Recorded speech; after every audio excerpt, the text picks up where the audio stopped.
Hi, my name is Theo Braddy. I'm the Executive Director of the Center for Independent Living of Central Pennsylvania.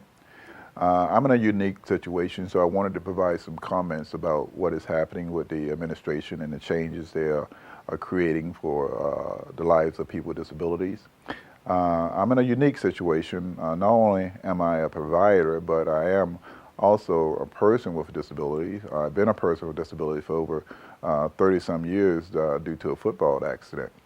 I have lived a life of a person with disabilities, but also I run an organization that have advocated and provided services to people with diverse disabilities for 20-some years now. So I have seen and know the impact of what we do and how we can change the lives of people with disabilities.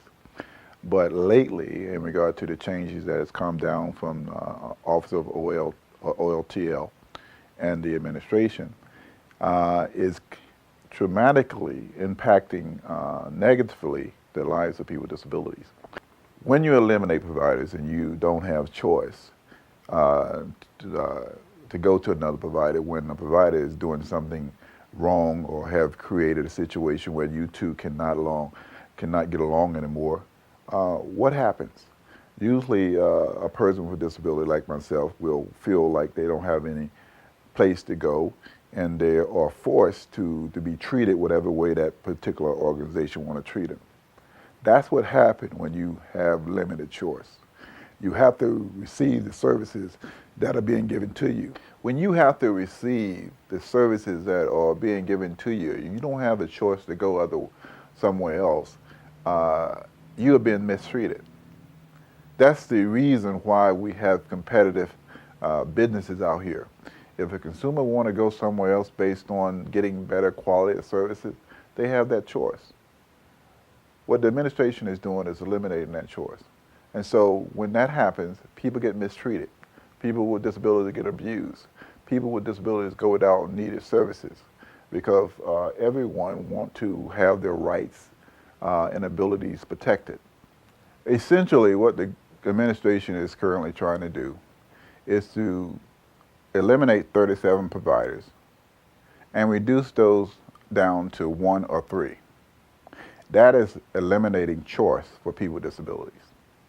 When people with disabilities are unhappy with a provider and the kinds of services that provider is providing, they can go to another provider. That is what we fought for years. That's why we created many providers. So if a consumer feels that he or she is being mistreated, they can go somewhere else. When you eliminate competition, you lower quality of services. And essentially that's what the government is doing. He's providing short-term savings and creating long-term problems. And that is going to happen.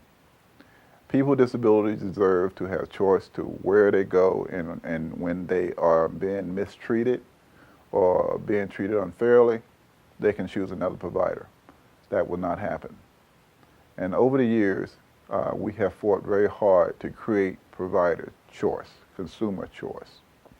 That is what the governor's administration is doing right now, and that is going to impact my life, and it's going to impact many other lives of people with diverse disabilities. Another example of what the administration is doing and how it was negatively impact the lives of people with disabilities is a number of providers will be going out of business. Nonprofit organizations that have been for years providing services to people with disabilities will now close their doors and go out of business. Already this program, this Center for Independent Living of Central Pennsylvania, have let go at least 50 people, 50 staff members who was providing services to people with disabilities. Other organizations are doing the same thing, reducing their staff. You're taking 37 providers and reducing them to one statewide provider. Yes, that saves money in the short term, but it does not address what is going to hurt, what is going to occur in the long term. So I completely disagree with what the administration is doing.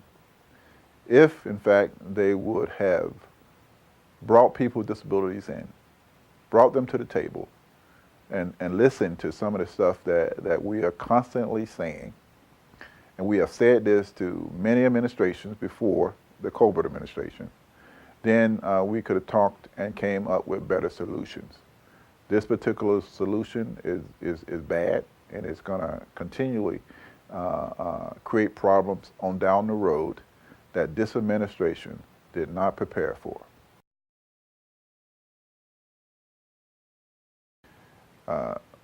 There's a long history of good people doing bad things.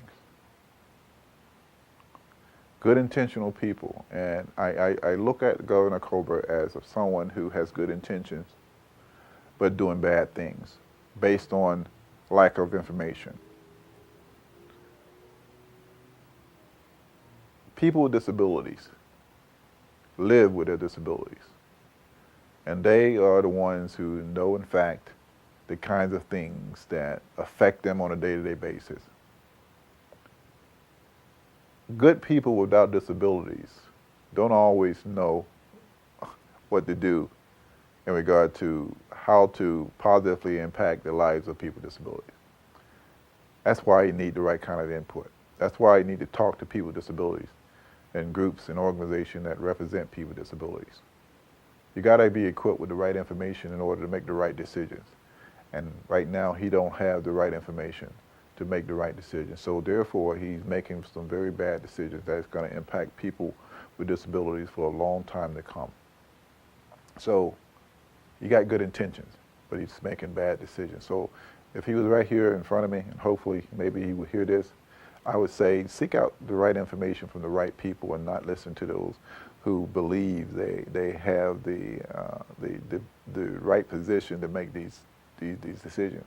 Because if you don't live with a disability or you don't know someone with a disability, you shouldn't be really talking and making a decision that's going to impact people with disabilities.